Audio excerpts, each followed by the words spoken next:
ఈ నెల 24 అనగా జూన్ 24, 2026న మహిమాన్వితమైన దశపాపహర దశమి. ఎంతో పవిత్రమైన రోజు. గంగామాత ఈ భూమి మీదకు వచ్చిన అత్యంత పవిత్రమైన రోజు. ఇలాంటి మహిమాన్వితమైన రోజు గోవుకు ఎవరైతే ఈ ఒక్కటి తినిపిస్తారో అలాంటి వారి జన్మల పాపాలు దరిద్రం మొత్తం పోతాయి. అలాంటి వారికి సకల శుభాలు కలుగుతాయి. కష్టాలు, బాధలు, ఆర్థిక ఇబ్బందులన్నీ పోయి అష్టైశ్వర్యాలు కలుగుతాయి. ప్రతి పనిలో విజయం కలుగుతుంది. మరి పరమ పావనమైన దశపాపహర దశమి రోజు గోవుకు ఏం తినిపిస్తే మీ ఇంట్లో అన్ని శుభాలే కలుగుతాయో ఈ వీడియోలో తెలుసుకుందాం. జ్యేష్ఠమాస శుక్లపక్ష దశమిని దశపాపహర దశమిగా పిలుస్తారు. గంగా అవతరణం జరిగింది జ్యేష్ఠశుద్ధ దశమి రోజే అని శృతి కౌస్తుభం అనే గ్రంథం వివరిస్తుంది. ఈనాటి హస్త నక్షత్ర సమయంలో భగీరథుని తపస్సు ఫలితంగా శివుని జటాజూటాల నుండి భూమికి గంగామాత ఏతెంచింది. గంగకు దగ్గరగా లేని వారు సమీపంలోని నది, చెరువు లేదా బావి దగ్గరకు వెళ్లి ఈ వ్రతాన్ని ఆచరించాలి. దశపాపహర దశమి వ్రత విధానం స్కంద పురాణంలో వివరించబడింది. ఈ రోజుకు 10 రకాలైన పాపాలను తొలగించే శక్తి ఉందని నమ్ముతారు. జంతువునాం నరజన్మ దుర్లభమని పరమపూజ్య ఆదిశంకరుల వారు ప్రవచించారు. ఎంతటి అసాధ్యమైన నరజన్మ పొంది కూడా మనుషులు పరమాత్మను చేరుకునే దిశగా కాక దానికి విరుద్ధంగా నడుచుకుంటున్నారు. కలియుగ ధర్మాన్ని అనుసరించి లెక్కకు మిక్కిలిగా పాపకార్యాలు చేస్తూ బ్రహ్మానికి దూరమవుతున్నారు. లోకంలో తెలిసి తెలియక పాపాలు చేయటం మానవ సహజం. అయితే మనం చేసింది పాపమని దాని ద్వారా అశుభ ఫలితాలు పొందే ప్రమాదమున్నదని గ్రహించి తొలగించుకోవటం గొప్ప ప్రయత్నం. అటువంటి అవకాశాన్ని కలిగించేదే దశపాపహర దశమి. కలియుగంలో మానవులు చేసే పాపాలను మన పూర్వీకులు దశ విధాలుగా వర్ణించారు. వాటిని 3 వర్గాలుగా వర్గీకరించారు. ఆ 10 రకాల పాపాలు ఏంటంటే పరుషంగా మాట్లాడటం, అబద్ధాలు చెప్పటం, అసంబద్ధమైన మాటలు మాట్లాడటం, సమాజం వినలేని మాటలు మాట్లాడటం. ఈ 4 రకాల పాపాలు మాటల ద్వారా చేసేవి. ఇక తనది కాని ధనముపై, వస్తువులపై వ్యామోహం కలిగి ఉండటం, ఇతరులకు ఇబ్బంది కలిగించే పనులు చేయటం, ఇతరులకు చెడు చెయ్యాలనుకోవటం. ఈ 3 మానసికంగా చేసే పాపాలు. ఇక అర్హత లేని వారికి దానాన్ని ఇవ్వటం, శాస్త్రం ఒప్పని హింసను చేయటం, పరస్త్రీని లేదా పురుషుణ్ణి స్వీకరించటం. ఈ 3 శరీరంతో చేసే పాపాలు. మొత్తం 10 పాపాలు. సామాన్యంగా నిత్య జీవితంలో ఎక్కువగా చేసేందుకు అవకాశమున్న ఈ 10 పాపాలను తొలగించుకోవటానికి దశపాపహర దశమి వ్రతం ఆచరించాలని వ్రత నిర్ణయ కల్పవల్లి అనే గ్రంథం సృష్టం చేసింది. నదీ స్నానం అనేది ఈ వ్రతంలో ప్రధాన ఘట్టం. జ్ఞానంతోనో అజ్ఞానంతోనో కలియుగంలో మానవులు చేసే పాపాలకు దయామయులైన మన ప్రాచీనులు తగిన పరిహారాలు సూచించారు. వాటిల్లో ప్రసిద్ధమైనది దశపాపహర దశమి వ్రతం. పంచభూతాత్మకమైన శరీరానికి పట్టిన మురికిని శుద్ధి చేసుకున్న రీతిలోనే మనసుని పవిత్ర గంగతో శుద్ధి చేసుకోవటమే దశపాపహర దశమి వ్రతం. జ్యేష్ఠమాసం శుక్లపక్ష దశమి నాడు ఈ వ్రతాన్ని ఆచరించాలి. జ్యేష్ఠశుద్ధ దశమి రోజు ఏ నదిలో స్నానం చేసినా విశేషమైన ఫలం ఉంటుంది. ముఖ్యంగా గంగా నదిలో స్నానం చేస్తే గొప్ప విశేషం. కాశీలోని దశాశ్వమేధ ఘాట్ దీనికి ప్రసిద్ధి. ఈ రోజు గంగా స్నానం పాపాలను తొలగిస్తుంది. దశపాపహర దశమి వ్రత విధానం స్కంద పురాణంలో వివరించబడింది. ఈనాటి ఉదయాన్నే దగ్గర్లోని నీటి వనరుల వద్ద స్నానాన్ని ఆచరించి గంగాదేవిని పూజించాలి. ప్రతిమనందు కాని కలశమందు కాని గంగాదేవిని ఆవాహన చేసి పూజించాలి. తెల్లటి వస్త్రాలు ఆ తల్లికి సమర్పించి గంగా స్తోత్రం పఠించాలి. ఆ తరువాత విష్ణుమూర్తిని కాని శివుణ్ణి కాని పూజించాలి. ఈ రోజు నదీ స్నానం చేసి దాన ధర్మాలు చేసినట్లయితే సర్వ పాపాలు హరించుకుపోతాయని పురాణ వచనం. ఈ రోజే ఆ గంగమ్మ తల్లి ఈ భూమి మీదకు వచ్చిన రోజు. అంటే గంగమ్మ ఆవిర్భవించిన రోజు. ఈ రోజు గంగానదిలో స్నానం చేసి గంగాదేవిని పూజిస్తే 10 రకాలైన మహా పాపాలు పోతాయని పురాణ వచనం. దశపాపహర దశమి అంటే 10 రకాలైన పాపాలు పోతాయని అర్థం. ఈ రోజు ఎంతో పవిత్రమైన రోజు. ఈ రోజు మానవులు చేసే పాపాలను పోగొట్టుకునే పవిత్ర దినంగా భావిస్తారు. ఈ రోజు గంగా నదిలో స్నానం చేయాలి, లేదా నదిలో స్నానం చేయాలి, లేదా చెరువులో స్నానం చేయాలి. అది కూడా అందుబాటులో లేకుంటే ఇంట్లో బావి దగ్గర లేదా బోరు నీటితో స్నానం చేసేటప్పుడు ఈ శ్లోకాన్ని చదివి స్నానం చేస్తే పాపాలన్నీ నశిస్తాయి. ఆ శ్లోకమేంటంటే, గంగే చ యమునే చైవ గోదావరి సరస్వతి నర్మదే సింధు కావేరీ జలేస్మిన్ సన్నిధిం కురు. ఈ రోజు ఈ శ్లోకాన్ని చదివి స్నానం చేస్తే గంగా నదితో పాటు అన్ని పుణ్యనదుల్లో స్నానం చేసిన ఫలితం కలుగుతుంది. లేదా ఈ రోజు స్నానం చేసే నీటిలో మీ ఇంట్లో గంగాజలం ఉంటే ఆ నీటిని కొద్దిగా మీరు స్నానం చేసే నీటిలో కలిపి స్నానం చేయాలి. గంగాజలం ఇంట్లో లేనివారు ఇలా చేసినా గంగాజలంగా ఆ నీరు మారుతుంది.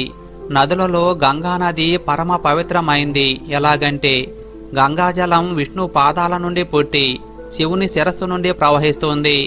అందువల్లే గంగామాత సర్వ పాపరహితమైంది. గంగాజలంతో స్నానం చేసినచో మహా పాపములు సైతం హరించుకుపోవును. మీ ఇంట్లో ఈ రోజు స్నానం చేసే సమయంలో మొదటిగా ఒక చెంబుడు నీటిని చేత్తో పట్టుకొని గంగా గంగా గంగా అని 3 సార్లు మనసులో అనుకోవాలి. అలా అనగానే మీ చేతిలో ఉన్న నీరు గంగాజలంగా మారిపోతాయి. ఇక ఆ నీటిని మీ శిరస్సు మీద పోసుకుంటే సకల పాపాలు 10 రకాలైన పాపాలు నశించుకుపోతాయి.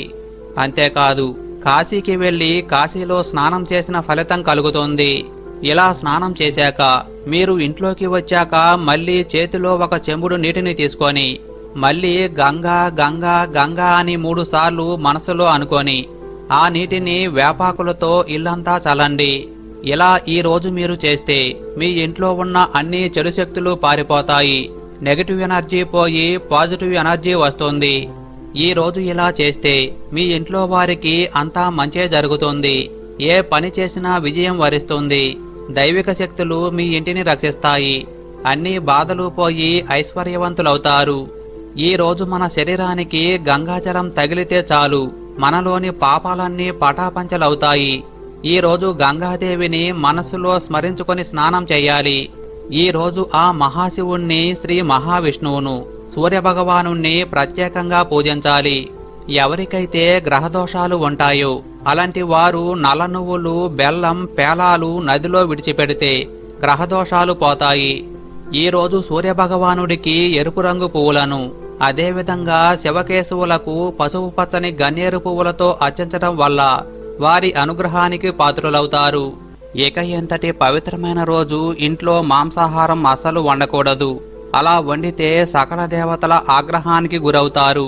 ఈ రోజు పొరపాటున మాంసాహారం అంటే మాంసం కూర వండితే ఆ సూర్యభగవానుడి ఆగ్రహానికి గురవుతారు. కాబట్టి ఈ రోజు మాంసాహారం మీ ఇంట్లో వండకుండా జాగ్రత్త పడితే ఎంతో మంచిది. మానవుడు తెలిసి తెలియక చేసిన 10 రకాలైన పాపాలను పోగొట్టుకునే శక్తి ఈ రోజుకు మాత్రమే ఉంటుంది. అది ఈ రోజు చెప్పిన విధంగా పవిత్ర స్నానం వల్లే సాధ్యం. ఈ రోజు ఈ మంత్రాన్ని ఒక్కసారి చదివినా చాలు వారి 10 రకాలైన పాపాలు మొత్తం హరించుకుపోతాయి.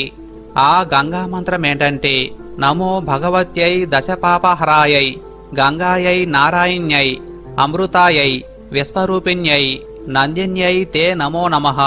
ఓం నమ శివాయై నారాయణ్యై దశహరాయై గంగాయై నమో నమః. ఈ రోజు గుర్తుపెట్టుకొని ఈ మంత్రాన్ని ఒక్కసారి చదివినా చాలు వారి సకల పాపాలు హరించుకుపోతాయి. ఇంతటి పవిత్రమైన రోజు గోవుకు నమస్కరించి 3 ప్రదక్షిణలు చేసి గోవుకు పచ్చిగడ్డిని, తోటకూరను పెట్టి బకెట్తో నీటిని తాగిస్తే అలాంటి వారికున్న 7 జన్మలలోని పాపాలు మొత్తం తొలగి వారికి స్వర్గలోకం కలుగుతుంది. ఎలాంటి పాపాలైనా నశించి 1,000,000 జన్మల మహాపుణ్యం కలుగుతుంది.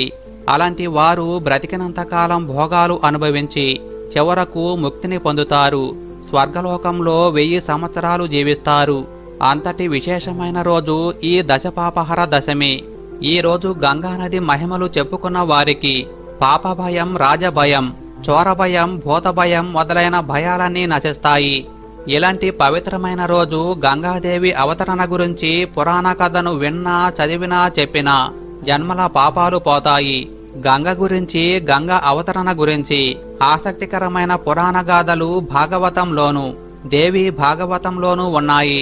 ఇక గంగా అవతరణ గురించి దేవి భాగవతంలోని ఈ కథను విన్నంతనే సకల శుభాలు కలుగుతాయి. ఇక్ష్వాకు వంశపు రాజైన సగర మహారాజుకు 2 భార్యలు. పెద్ద భార్య కేసిని, రెండవ భార్య సుమతి. వీరికి సంతానం కలుగకపోవటంతో సగరుడు 100 సంవత్సరాలు తపస్సు చేస్తాడు. అప్పుడు భృగు మహర్షి వచ్చి వారి పూజలకు మెచ్చి వారు అడగకుండానే వరమిస్తాడు. ఒక భార్యకు 60,000 మంది పుత్రులు, రెండవ వారికి వంశకారకుడు పుడతాడని చెప్తాడు. ఎవరికి ఎవరు పుడతారను ప్రశ్నకు వారి వారి కోరికలను బట్టి కలుగుతారని చెప్తాడు. కొన్నాళ్లకు కేసినికి అసమంజసుడనే కుమారుడు పుట్టగా, సుమతికి ఒక 60,000 చిన్న చిన్న మాంసఖండములు పుట్టగా, అప్పుడు ఆకాశవాణి ఇలా పలుకుతుంది: భృగు మహర్షి వాక్కు ఫలించిందని. ఆ మాంసఖండములను నేతికొండలలో దాచమని చెప్తుంది. రాజు అలాగే చేయగా వాటి నుండి 60,000 మంది పుత్రులు కలుగుతారు. అసమంజసుడు పూర్వజన్మలో ఒక మహాయోగి. చెడు సహవాసం వల్ల యోగభ్రష్టుడై మళ్లీ జన్మ పొందాడు. ఆ అసమంజసుడికి పూర్వజన్మ వాసన ఉండి విపరీతం తెచ్చింది.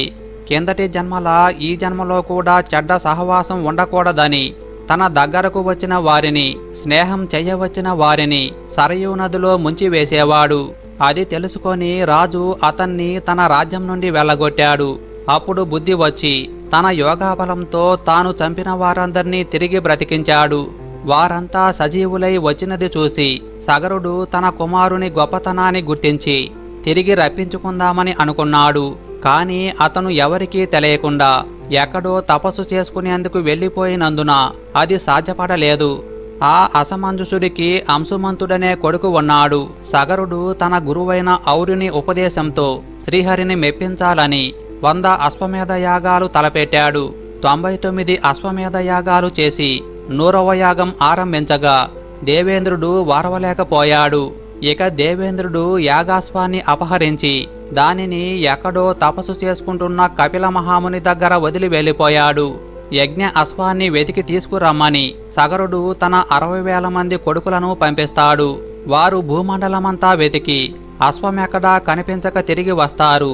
కోపించిన సగరుడు వారిని అశ్వాన్ని తీసుకురాకుండా తిరిగి రావద్దని ఆజ్ఞాపించాడు. వారు యజ్ఞాశ్వాన్ని వెతుక్కుంటూ దాని జాడ చెప్పమని కనిపించిన వారందర్నీ హింసిస్తూ భూమికి 4 చెరగులా తొవ్విపోస్తూ పాతాళలోకానికి వెళ్ళి అక్కడ కపిలముని చెంతనే కట్టుబడి ఉన్న యజ్ఞాశ్వాన్ని చూసి అతడే అశ్వాన్ని దొంగిలించి తెచ్చాడని తిట్టిపోస్తూ హింసించటానికి తలపడ్డారు. అప్పుడు కనులు తెరిచిన కపిలముని కోపాగ్ని జ్వాలలకు వారందరూ భస్మీపటలమైపోతారు. వారందరూ 60,000 బూడిద కుప్పలుగా మారిపోయారు. ఈ విషయం నారద మునీంద్రుల వల్ల తెలుసుకున్న సగరుడు అసమంజసుడి కొడుకు తన మనుమడు అయిన అంశుమంతుణ్ణి వెతికి రమ్మని పంపిస్తాడు. ఇక అంశుమంతుడు తన పినతండ్రులు వెళ్లిన దారిలోనే వెళ్తూ కపిలబిలం చేరి అక్కడ తన పినతండ్రులు భస్మరాశులను పక్కనే కపిల మునిని, ఆయన పక్కనే కట్టుబడి ఉన్న యాగాశ్వాన్ని కనుగొంటాడు. ఏమి జరిగి ఉంటుందో గ్రహించి కపిలమునిని స్తుతిస్తూ ప్రార్థన చేస్తాడు. కపిల మహాముని సంతోషించి యాగాశ్వాన్ని తీసుకొని పొమ్మని అనుమతిస్తూ అతని పినతండ్రుల 60,000 బూడిద కుప్పల మీద సురగంగా ప్రవహింపజేసినప్పుడు వారికి సద్గతులు కలుగుతాయని తెలియజేస్తాడు. ఇక అంశుమంతుడు యజ్ఞాశ్వాన్ని తీసుకొని వెళ్ళాక సగరుడు యాగం పూర్తి చేస్తాడు. సగరుడు ఆయన తరువాత అంశుమంతుడు చాలా కాలం రాజ్యం చేస్తారు.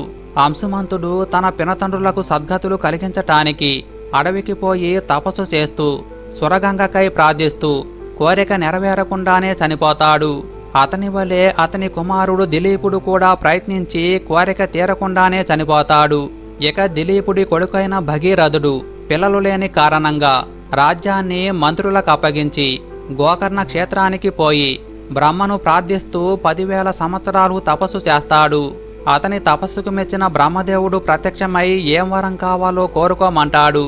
దానికి భగీరథుడు పాతాళలోకంలో ఉన్న తన పూర్వీకుల ప్రేతత్వం తొలగి అమరలోకం చేరేందుకు గాను అమరలోక వాసిని అయిన సురగంగను ఇలకు అనుమతించమని ప్రార్థించాడు. అందుకు సృష్టికర్త గంగ భువికి దిగే వరమిచ్చాడు. అందుకు సంతోషించిన భగీరథుడు గంగాదేవిని ప్రార్థన చేయగా సురగంగ ప్రత్యక్షమై బ్రహ్మదేవుని కోరిక మీదట ఎలకు రావటానికి సిద్ధమేనని, కాని తాను ఆకాశం నుండి కిందకు దూకినప్పుడు కలిగే ఉధృతికి భూమి 2గా బ్రద్దలవుతుందని చెప్పి తనను భరించగలిగే నాదుడెవరని అడిగి చిరునవ్వు నవ్వి అదృశ్యమైంది. అంతటా భగీరథుడు మరలా బ్రహ్మ గురించి 10,000 సంవత్సరాలు ఘోర తపస్సు చేయగా అతని తపస్సుకు మెచ్చిన విధాత మళ్ళీ దర్శనం కలిగించి ఏం వరం కావాలో కోరుకో అని అడిగాడు. దానికి భగీరథుడు సురగంగను భరించగలిగే నాదుడెవరని ప్రశ్నించగా అందుకు విధాత ఈ 14 భువన భాండములలో సురగంగను వహించగలిగేవాడు, ఆమె అహమును అదుపు చేయగలిగిన వాడు ముక్కంటి ఒక్కడేనని సమాధానమిచ్చి అంతర్ధానమయ్యాడు. ఇక భగీరథుడు పట్టు విడవక ఎంతో దీక్షతో మరి ఒక 10,000 సంవత్సరాలు పరమేశ్వరుని గురించి ఘోర తపస్సు చేశాడు. ఇక భగీరథుని తపస్సుకు మెచ్చిన మహేశ్వరుడు ప్రత్యక్షమై అతని ప్రార్థన మన్నించి గంగ తన తలపైకి దూకవచ్చని చెప్పాడు. ఇక శివుడు, భగీరథుడు, దేవతలు, బ్రహ్మ అందరూ హిమాలయ పర్వతాలకు వెళ్లారు. శివుడు తన 2 చేతులను నడుము మీద వేసుకొని జటాజూటం విప్పి నిల్చున్నాడు. అలా శివుడు తన జటలను విప్పి నిలబడగానే ఆకాశం నుండి కిందకు పడమని బ్రహ్మదేవుడు ఆజ్ఞ వేశాడు.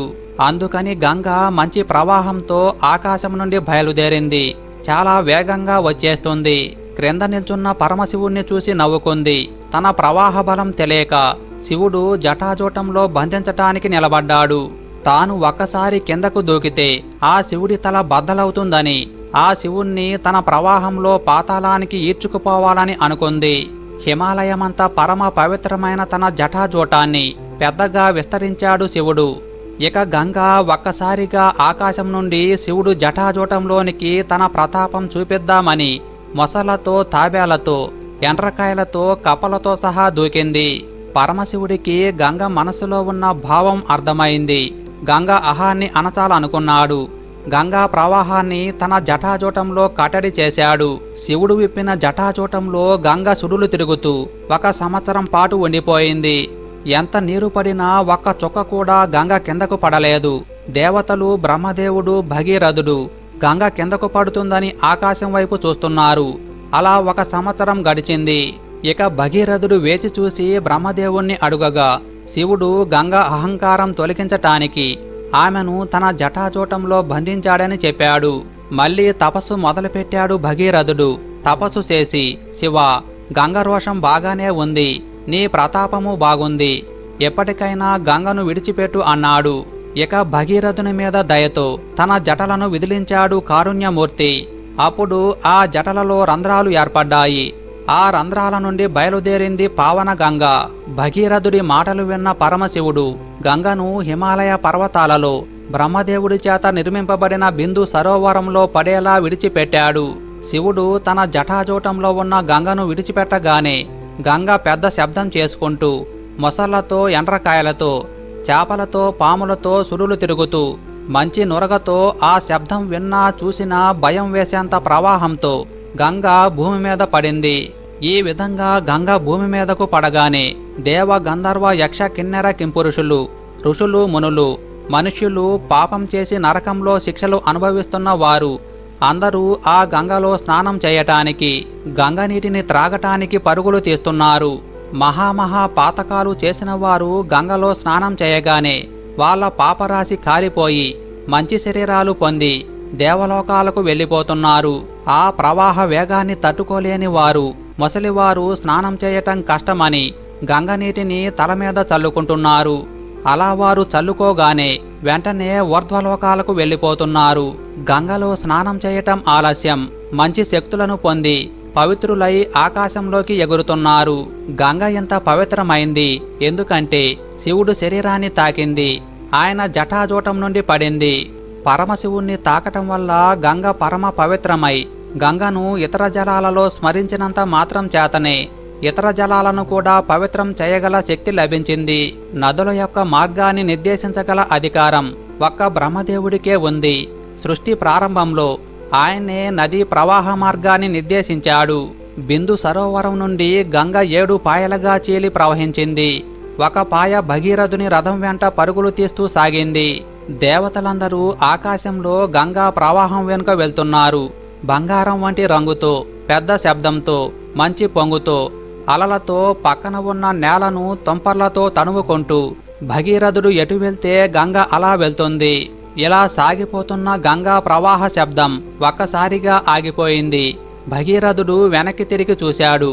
కాని గంగ కనిపించలేదు. నీటి ప్రవాహానికి అడ్డు వచ్చిన మహామహా వృక్షాలే నేల కొరిగాయి.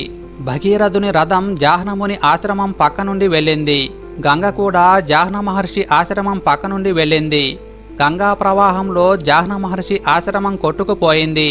ఆగ్రహించిన జాహ్న మహర్షి గంగను అరచేతిలోకి తీసుకుని త్రాగేశాడు. ఎంతో తపస్సు చేయటం వల్ల మహర్షులకు అంత శక్తి ఉంటుంది. గంగా ప్రవాహ శబ్దం ఒక్కసారి ఆగిపోవటంతో భగీరథుడు వెనక్కి తిరిగి చూసి అవాక్కయ్యాడు. వెంటనే జాహ్న మహర్షి ఆశ్రమానికి వచ్చేశాడు. గంగలో స్నానం చేస్తున్న దేవతలందరూ ఒక్కసారిగా జరిగిన పరిణామానికి హడలిపోయి వారు కూడా మహర్షి ఆశ్రమానికి చేరుకున్నారు. ఎంతో తపస్సు చేసి నా పితృదేవతల కోసం గంగను భూమి మీదకు తీసుకువస్తే మీరు త్రాగేశారు. వారికి ఉత్తమగతులు కలగాలంటే గంగానది వారి భస్మరాశుల మీద నుండి ప్రవహించాలి అని భగీరథుడు వేడుకున్నాడు. దేవతలు కూడా ఆయన ఎంతో తపస్సు చేసి గంగను భూమికి తెచ్చారు. ముంచెత్తటం నీటి ధర్మం. మీరు శాంతించి గంగను విడిచిపెట్టండి అన్నారు. ఎవరైనా తమకు అపకారం చేస్తే ఉత్తములకు అపకారం చేసిన వారి ఎడల కోపం ఒక్క క్షణం మాత్రమే ఉంటుంది. మధ్యములకు 2 గడియల కాలం కోపం ఉంటుంది. అధములకు 1 రోజంతా కోపం ఉంటుంది. కానీ పాపిష్టి వాళ్లకు మాత్రం మరణం వరకు కోపం ఉంటుందని శాస్త్రం అంటుంది.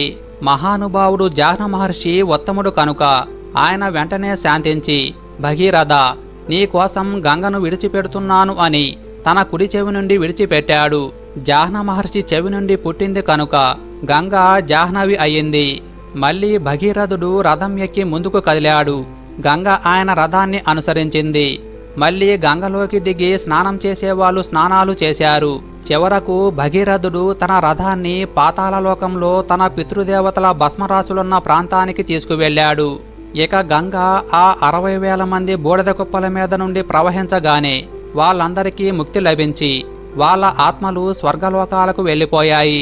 వెంటనే బ్రహ్మదేవుడు వచ్చి భగీరథునితో ఇలా అన్నాడు, నీవు చేసిన తపస్సు వల్ల గంగ భూమి మీదకు వచ్చి వారి భస్మరాశుల మీద నుండి ప్రవహించింది. ఈ భూమి మీద సముద్రములలో నీరు ఉన్నంత కాలం సగరులు స్వర్గలోకంలో ఉంటారని వరమిచ్చాడు. ఈ గంగ దేవలోకంలో మందాకిని అనే పేరుతోను భూలోకానికి నువ్వు కష్టపడి తీసుకువచ్చావు కనుక భాగీరథి అని పిలువబడుతుంది.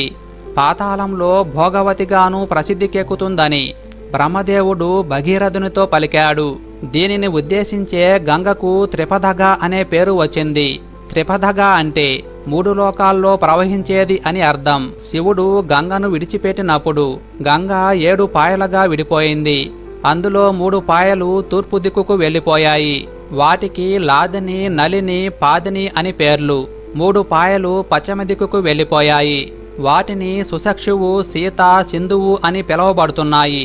మిగిలిన పాయ భగీరథుని వెనుకాల వెళ్ళింది. అదే భాగీరథి. ఈ గంగా అవతరణాన్ని ఎవరు వింటారు, చదువుతారు, చెప్తారు? పరమశివుడి తల మీద గంగ పడుతున్నట్లుగా ఉన్న చిత్రానికి ఎవరు నమస్కరిస్తారు? గంగా అవతరణాన్ని మనసులో ఎవరు ధ్యానం చేస్తారు? ఇది ఇలా జరిగిందా అన్న సందేహం లేకుండా మొత్తం కథను మనసులో ఊహించుకుంటారు. అటువంటి వారికి ఎంతకు ముందున్న పాపరాశి దగ్ధమవుతుందని, సమస్త దేవతల యొక్క అనుగ్రహం కలుగుతుందని, విశేషంగా శివుని అనుగ్రహం కలుగుతుందని, కోరుకున్న కోరికలు తీరతాయని, వారికి సర్వవిధ శ్రేయస్సు కలుగుతుందని ఈ గంగా అవతరణ ఘట్టానికి వాల్మీకి మహర్షి ఫలశ్రుతి చెప్పారు. ఇటువంటి పరమ పవిత్రమైన గంగా అవతరణాన్ని దశపాపహర దశమి రోజు వినటం మహాపుణ్యవంతమైంది.